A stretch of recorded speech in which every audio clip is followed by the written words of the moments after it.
The 1st Cherokee Mounted Rifles was a Confederate States Army regiment which fought in the Indian Territory during the American Civil War. It was formed from the merger of two predecessor units, the 1st Regiment of Cherokee Mounted Rifles, and the 2nd Regiment of Cherokee Mounted Rifles. The first commander was Col.John Drew, while the second was Stand Watie. Origin: Confederate officials commissioned Stand Watie, a colonel in the Confederate States Army, in July 1861 and authorized him to raise a military unit, known as the Cherokee Mounted Volunteers. After Cherokee Principal Chief John Ross signed the Cherokee-Confederate Treaty of Alliance in October 1861, he and the Cherokee Council authorized and raised the 1st Regiment of Cherokee Mounted Rifles, commanded by Col.John Drew. Drew's regimental officers and men were largely full-blood Cherokees, who were ideologically uncommitted to the goals of the Confederacy, but were loyal to Chief John Ross. At this time, Watie's regiment became the 2nd Regiment of Cherokee Mounted Rifles. Watie's regiment consisted largely of mixed-blood Cherokees who favored the Confederate cause.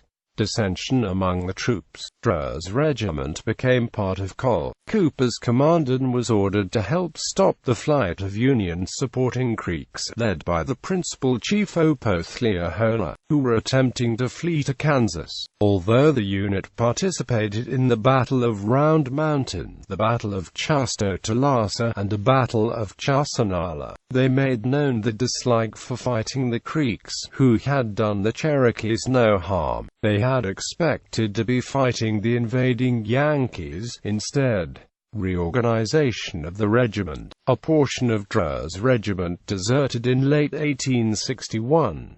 Following the Battle of Old Fort Wayne, Indiana, October 1862, most of the remainder of Drew's men, including Marge Thomas Pegg, deserted to the Union Army. What remained of his troops was combined with Watie's regiment and reorganized as the 1st Regiment of Cherokee Mounted Rifles, with Watie in command. Successes under Watie. During the Civil War, Watie's troops participated in 27 major engagements and numerous smaller skirmishes. Although some of the engagements were set-piece battles, most of their activities utilized guerrilla tactics. Watie's men launched raids from south of the Canadian River throughout northern-held Indian Territory and into Kansas and Missouri, tying down thousands of Union troops, poorly equipped and armed mostly with cast-off rifles or captured weapons. The Cherokees were well suited to this type of warfare. Watie was promoted to brigadier general in May 1864.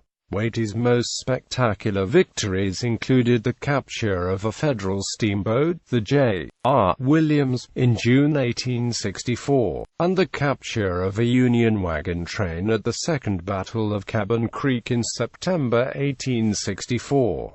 His three most infamous actions were the burning of Rose Cottage, home of Chief John Ross, and the Cherokee Council House in October 1863, and the massacre of the 1st Kansas Colored Infantry and 2nd Regiment Kansas Volunteer Cavalry at the Hay Camp action in September 1864. In February 1865, Watie was given command of the Indian Division of Indian Territory but was unable to launch any offensive operations. He released most of his troops following the collapse of Confederate resistance in the spring of 1865. After participating in the Camp Napoleon Council in May, Stand Watie officially surrendered on June 23, 1865, becoming the last Confederate general to lay down his arms. The regiment was dissolved. Battle of Pea Ridge. This battle was on March 6–8, 1862 in Benton County, Arkansas, with a Union victory. Battle of Old Fort Wayne. This battle was on October 22, 1862 in Fort Wayne, Indian Territory, with a Union victory.